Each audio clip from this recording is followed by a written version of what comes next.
Sendo igreja em meio à pandemia, o desafio de ser igreja não é estar na igreja, irmão, é ser igreja. O prédio aqui é simplesmente o templo físico.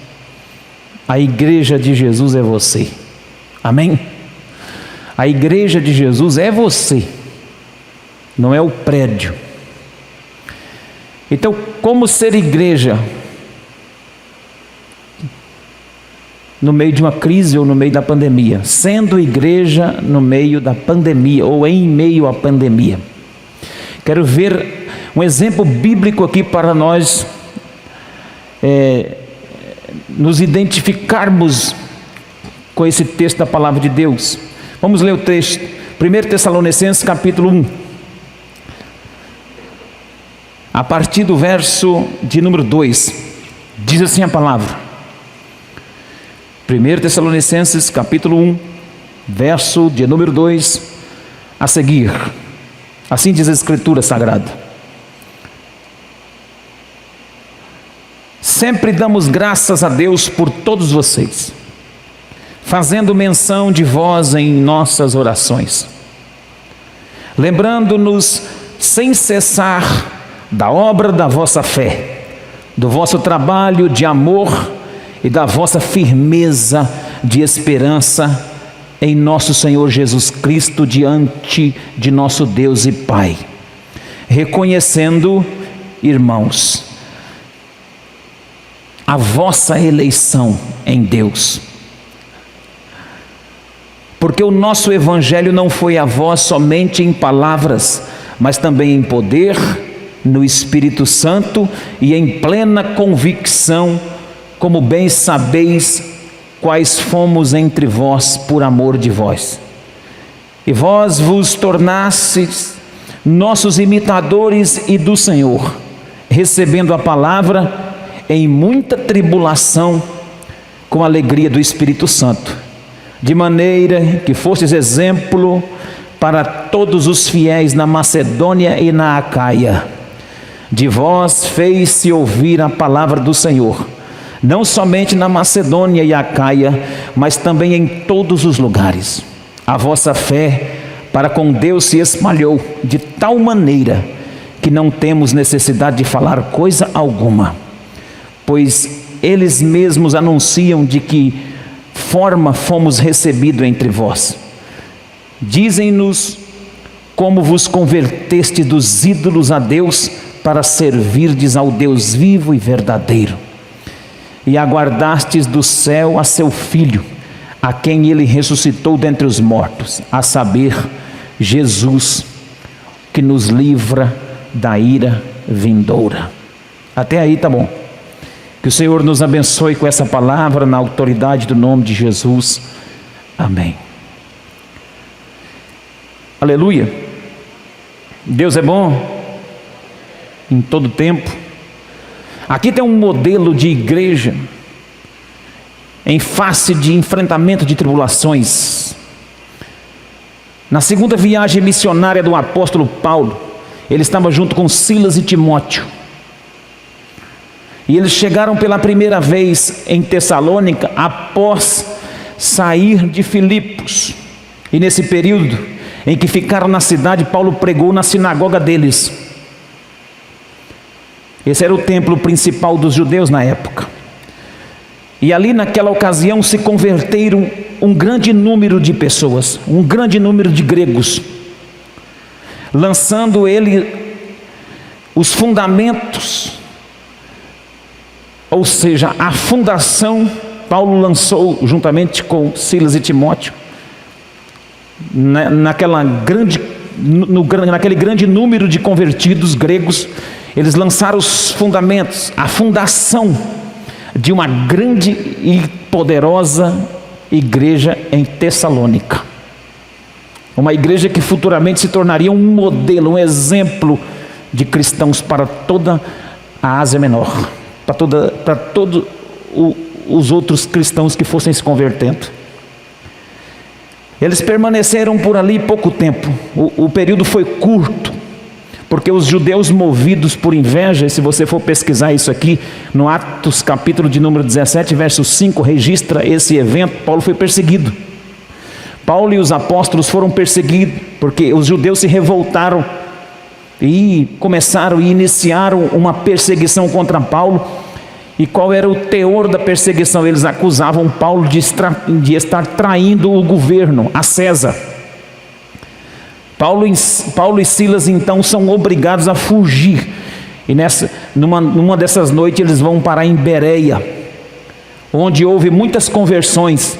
Quando eles chegaram em Bereia, os irmãos vão lembrar, e se os irmãos forem ler o livro de Atos, eles vão entender que lá o povo de Bereia, quando os apóstolos pregavam, eles pesquisavam, liam para ver se o que eles estavam falando era verdadeiro. E ali houve um grande mover de Deus, e por onde eles passavam, eles saíam fugitivos, iam para um outro canto, lá convertia gente de novo.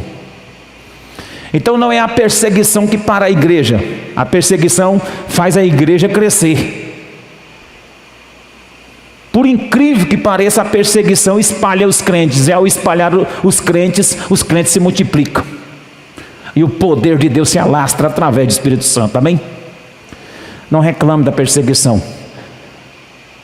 Você precisa entender quem é você no meio de toda essa perseguição, e como ser igreja no meio de tudo isso. Então lá em Bereia houve muitas conversões, então atraiu de novo. Os judeus invejosos começaram a persegui-los de novo em Bereia, de maneira que incitaram a população contra Paulo. Paulo nessa época foi obrigado a sair pelo mar, teve que sair de barco, corrido, fugido, e foi levado para Atenas. E estando nessa cidade, ele não demorou muito tempo até que Timóteo se juntasse a ele. Então Timóteo depois foi enviado de volta para Tessalônica para cuidar da igreja, para ver o povo, e lá obter notícias sobre o povo que tinha sido evangelizado e que tinha sido fundamentado como igreja lá em Tessalônica. Timóteo que volta para lá, e depois Timóteo vem para Paulo para poder dar as notícias a Paulo. Enquanto isso, Paulo partiu para Corinto, e ele estando em Corinto, Timóteo retorna com as notícias sobre a fé, sobre a esperança, sobre o amor, sobre a perseverança dos irmãos de Tessalônica. E é aí que surge essa primeira epístola. Segundo os historiadores, a primeira carta de Tessalonicenses, a primeira epístola de Tessalonicenses, ela é a segunda epístola a ser escrita do Novo Testamento por Paulo. A primeira eles atribuem a Gálatas, e essa é a segunda. Então aqui surge. E se você perceber, Paulo não escreve essa epístola sozinho. Veja o verso de número 1 aí na sua Bíblia.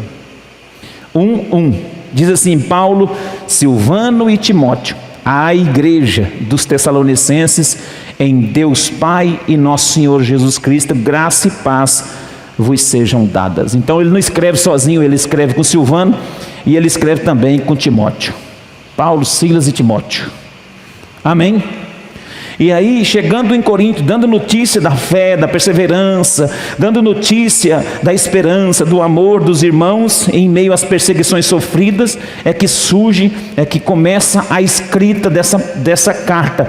E esses primeiros versículos que nós lemos, retrata aqui exemplos, lições, modelo, verdade de uma igreja que em meio ao sofrimento, perseguições dos primeiros dias da fé cristã, eles não desanimaram, mas só também não desanimaram, eles perseveraram dando exemplo no meio daquilo. Então tem a ver conosco. Nós estamos passando por um período também de perseguição política. Você vê o ministro do STF, Fachin, um dos ministros, ele está encabeçando uma perseguição religiosa no Brasil. Alguém já pelo menos ouviu falar sobre isso ou não? Ele está querendo fundamentar uma lei para não permitir que os religiosos se candidatem. Mas isso é uma cortina de fumaça para abater os religiosos no Brasil, para diminuir a voz do povo religioso. Então já há uma perseguição hoje em cima da igreja. Estamos vivendo um período de pandemia, crise. Tem mais de 150 dias que nós estamos nessa crise sanitária. Mais de 150 dias. Nossos cultos foram deteriorados, foram espaçados. Nós ficamos muitos dias sem vir aos templos fazer nossas orações. Tem cidades aí que até hoje não voltou. Um amigo meu lá de Nova Chavantina, hoje mesmo não tem culto presencial. E aí é o desafio de nós continuarmos sendo igreja, mesmo que não estejamos fisicamente no templo. Essa igreja aqui tem, pelo relato, pelos primeiros escritos dos apóstolos a ela, tem alguma coisa a nos ensinar. Primeiro destaque que quero considerar com os irmãos, para ser prático, didático, e que você receba essa revelação de Deus aqui. Quantos querem, diga glória a Deus, levanta a mão, fala alguma coisa aí, que Deus é conosco. Primeiro, nós vamos notar a firmeza da fé dos irmãos de Tessalônica. A firmeza da fé. Verso 2: sempre damos graças a Deus por vós, fazendo menção de vós nas nossas orações, lembrando-nos sem cessar da obra da vossa fé, do vosso trabalho de amor e da vossa firmeza de esperança em nosso Senhor Jesus Cristo. Os irmãos eram firmes na fé. Em meio às perseguições, eles presenciaram a perseguição contra os apóstolos. Eles presenciaram que os líderes que fundamentaram a igreja naquela região tiveram que sair fugidos.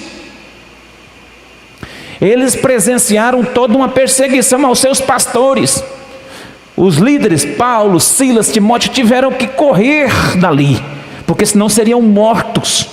E mesmo assim os irmãos perseveraram, mesmo assim os irmãos ficaram firmes na fé. Sabe, irmãos, a nossa fé não deve estar fundamentada apenas em homens. A nossa fé não deve estar fundamentada apenas em pessoas, porque se assim for, quando vier a perseguição, a nossa fé vai se esvair, nós vamos cair, nós vamos escorregar os nossos pés. É lógico que homens, figuras, pessoas, discipuladores, gente crente que agrega valor, que nos ajuda a manter a nossa fé, isso é muito importante. Todos nós precisamos de cobertura espiritual. Agora, cobertura espiritual é diferente de onde eu devo fundamentar a minha fé. Numa crise como essa, muita gente escorregou. Eu estava ouvindo o pastor Lucinho Barreto e ele disse que nós vamos conhecer uma outra igreja após pandemia, pós-pandemia. Nós vamos conhecer um outro povo. Gente que estava aqui dentro nunca mais vai aparecer. E gente que nós não estávamos nem pensando que eles voltariam, eles já estão voltando. Tem gente que escorrega, tem gente que esfria, tem gente que vai embora. A fé dele enfraquece. Tessalônica, a igreja dos Tessalonicenses, nos ensina a termos uma postura, a termos os nossos pés firmados na fé do nosso Senhor Jesus Cristo. Olha o que ele diz ali o texto, ali no verso 3: sem cessar, lembramos sem cessar da obra da vossa fé. O apóstolo Paulo está dizendo assim: ó irmão, a obra da vossa fé. Eu ouvi falar de vocês aí, que a fé de vocês é inabalável. Oh, como é bom a gente ouvir isso. Alguém escreveu uma carta para você e fala assim: ouvi falar muito da obra da sua fé aí nessa cidade de Araputanga. Deus te abençoe, meu irmão. Ouvi falar da Igreja Batista Nacional em Araputanga e ouvi falar da obra da vossa fé. Então fique firme na fé. Fique firme, persevere na fé. Esse é o primeiro destaque. O segundo, a posição deles em Deus é destacada pelo apóstolo. Verso de número 4: reconhecendo, meus irmãos amados, a vossa eleição.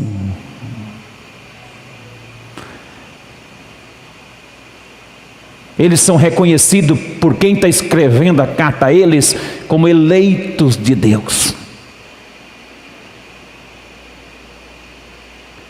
Você tem que ter convicção de quem você é em Deus. no meio de uma crise, no meio de uma pandemia dessa, você tem que descobrir quem você é.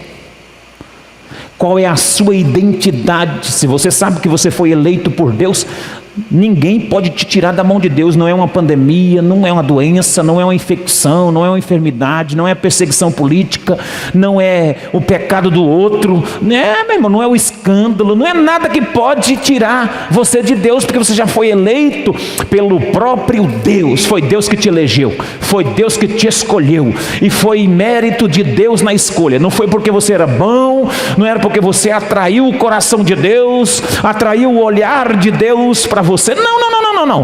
Foi por mérito da cruz, mérito do Calvário. Ele nos escolheu através do Filho naquela cruz, e nós fomos eleitos nele. E se somos eleitos nele, temos que ter convicção dessa patente, temos que ter convicção de tudo isso, temos que ter convicção: eu sou eleito por Deus, foi Deus que me elegeu, eu não perco o meu mandato.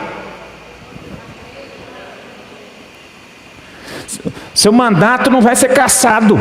Você foi eleito por Deus. Quando nós somos eleitos pelos homens aqui na terra, nós corremos o risco até de ter o mandato cassado. Agora, por Deus, ninguém caça. A sua eleição é perene, é para sempre e é eterna, porque foi eleito nele, no Filho de Deus, em Cristo, para a glória de Deus. Você pode glorificar o Senhor? Você foi eleito por ele. Tessalônica, a igreja dos Tessalonicenses, Paulo, junto com o Timóteo, estão escrevendo: olha, irmãos, nós reconhecemos, meus amados irmãos, a eleição de vocês em Deus. Aleluia. Terceiro, a perseverança no exemplo, no modelo e no discipulado. Veja bem o verso de número 5: porque o nosso evangelho não foi a vós somente em palavras, mas também em poder no Espírito Santo e em plena convicção, como bem sabeis quais fomos entre vós por amor de vós. E vós vos tornastes imitadores nossos no Senhor, recebendo a palavra em meio a muita tribulação. E como é que eles receberam a palavra no meio de muita tribulação? Com a alegria do Espírito Santo. Eles foram exemplo, eles foram modelo, eles foram referência, eles aceitaram o discipulado. O que se configura discipulado? Quando eu gero alguém, quando alguém começa a imitar aquilo que eu prego, aquilo que eu vivo, eu começo a gerar filhos espirituais para Deus. Quando eu começo a transferir vida, e aquela pessoa que está recebendo vida começa a viver aquele nível de vida em Deus. Não fazer discipulado de mim mesmo, mas discipulado de Cristo. Nós não fazemos discípulos de nós mesmos, nós fazemos discípulos de Cristo. E os Tessalonicenses, eles são considerados imitadores tanto de Paulo como de Cristo. Paulo diz: olha, vocês vos tornastes nossos imitadores e também do Senhor, recebendo a palavra no meio de uma grande tribulação, mas receber com alegria do Espírito, receber com alegria no Espírito de vocês também, e do Espírito de Deus. Irmãos, é assim. No meio de uma tribulação como essa, como você tem recebido a palavra? Com alegria? Como você tem se tornado exemplo para as pessoas no meio de tudo isso? Ou você se junta aí para criticar? Ou você se junta aí para fermentar um arraial? Essa crise aí, sei não sei o que. Meu irmão, nós não somos dessa equipe aí. Nós somos daquele que temos uma palavra, nós somos aqueles que temos uma referência. Olha, porque o nosso evangelho não foi a vocês simplesmente pelo conhecimento, pela própria letra, pela própria palavra. O apóstolo está falando assim, ó: eu não preguei aí para vocês uma teoria, não. Nós não fomos até vocês ensinar uma teoria evangélica para vocês, não. Nós fomos aí debaixo do poder do Espírito Santo e anunciamos o Evangelho. Sabe, irmãos, a palavra não tem sido pregada nessa cidade aqui apenas como conhecimento teórico, não. Tem sido pregado debaixo de uma unção e de um poder do Espírito Santo para transformar, para libertar, para trazer o conhecimento do Espírito Santo e a revelação da palavra, para quando nós enfrentarmos uma crise muito grande, nós recebermos essa palavra com alegria no nosso coração. E dando o que der, nós estamos felizes e alegres porque Deus é conosco. Nós estamos aceitando a palavra com alegria porque Deus é conosco. E se morrer, morreu, acabou. Aí que a glória vem mais cedo. Porque morrer é lucro para quem está em Cristo. Nessa vida cristã minha, eu descobri uma coisa: todo crente que tem medo de morrer é porque não está com a vida resolvida. É lógico que eu não quero que você morra cedo, e nem eu quero morrer agora, quero desfrutar um pouquinho mais, mas eu não tenho medo. Agora quem fica, ai meu Deus, misericórdia, Covid, ai Jesus, ui, pandemia, ai meu Deus, é o câncer. Se eu morrer agora, Jesus. Aí um outro irmão fala perto dele, Maranata. Ele fala, não, agora não, Maranata agora não, não vem agora não, fica por aí mesmo. Jesus tem medo da volta de Cristo, tem medo da morte. O que você está escondendo, o varão, ou irmã? O que você está escondendo? O que está por trás que você não resolveu ainda, que você está com medo? Nós não podemos ter medo, nós temos que ser exemplo. Nós temos que ter consciência que o Evangelho nos curou, o Evangelho nos sarou, o Evangelho nos salvou, o Evangelho já nos tirou da morte para a vida. É lógico, irmãos, que eu não sou pregador da morte, não, nem quero que ninguém morra. Agora, você vai morrer no dia que Deus quiser. Agora medo você não pode ter não, meu irmão. Paulo está falando, olha, nós fomos aí, anunciamos a vocês. Então, irmãos, nós temos que ser exemplo de um evangelho que gera vida, modelo de uma igreja de fé, de perseverança, da eleição, saber quem somos, reposicionar nosso coração em Deus, na oração, na fé. Irmãos, vai para o joelho, vai para a busca, porque você vai ter identidade, você vai ser um modelo, referência. As pessoas olham para você e vai falar, não abala. Não tem crise que abala essa igreja, não tem crise que derrota os irmãos, porque os irmãos são referência do Evangelho nessa cidade. Era assim a igreja de Tessalônica. Quem entende, dá um glória a Deus aí. Deus está te fortalecendo nessa noite. Eu profetizo que Deus vai te fortalecer. Deus vai te encher mais e mais. Você vai ter convicção de quem você é em Deus. Você será um modelo de crente resistente para essa cidade. As pessoas olharão para você e verão em você a fé estampada no seu rosto, estampada na sua vida, na sua casa, na sua família. Você vai ser uma referência de fé, de perseverança no meio da pandemia. Pega. Em quarto lugar, eles eram pregadores da palavra.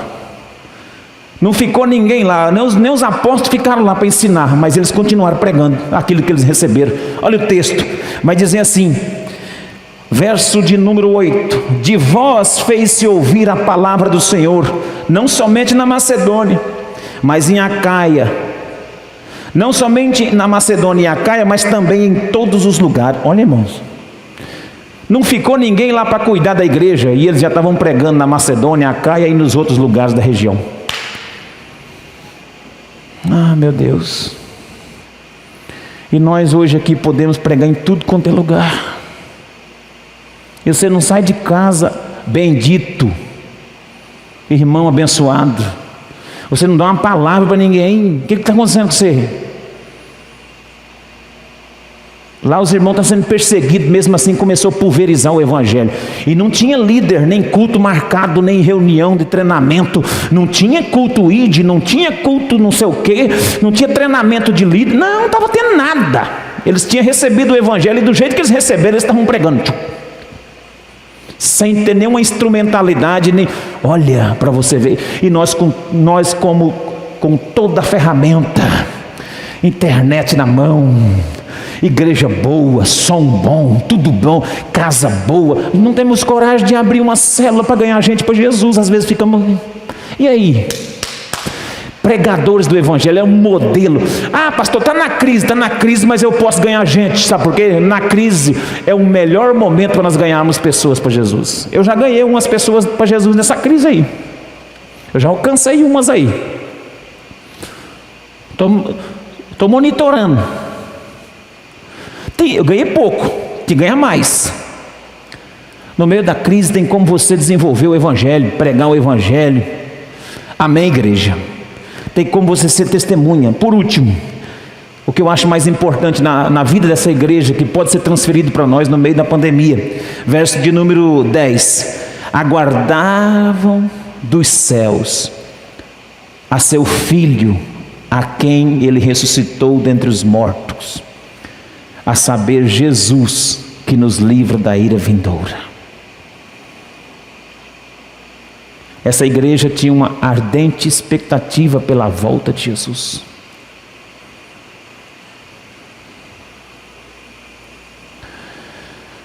Jesus vai voltar, meus irmãos. Jesus irá voltar. E como está o nosso coração em relação a isso? Pode ser essa noite. Talvez hoje pode ser o último culto. E Jesus pode arrebatar a sua igreja. Mas pode ser hoje. E aí? Como está a sua vida? Essa igreja tinha uma expectativa, uma ardente expectativa na vinda de Jesus. Eles aguardavam o Filho de Deus. Nós temos que ter muito cuidado, porque nós corremos o risco de imaginar que Jesus não vai voltar, porque nós vivemos como se Ele não fosse voltar. Nós vivemos para resolver o nosso problema, nós vivemos para resolver a nossa pendência aqui na terra, e aí não desenvolvemos a nossa fé, a nossa perseverança, como os irmãos de Tessalônica, bem elogiado. Eu acho interessante, olha o que eu achei interessante nesse texto, você vai concordar comigo. Quer ver? Olha que texto, o que o apóstolo descreve sobre eles.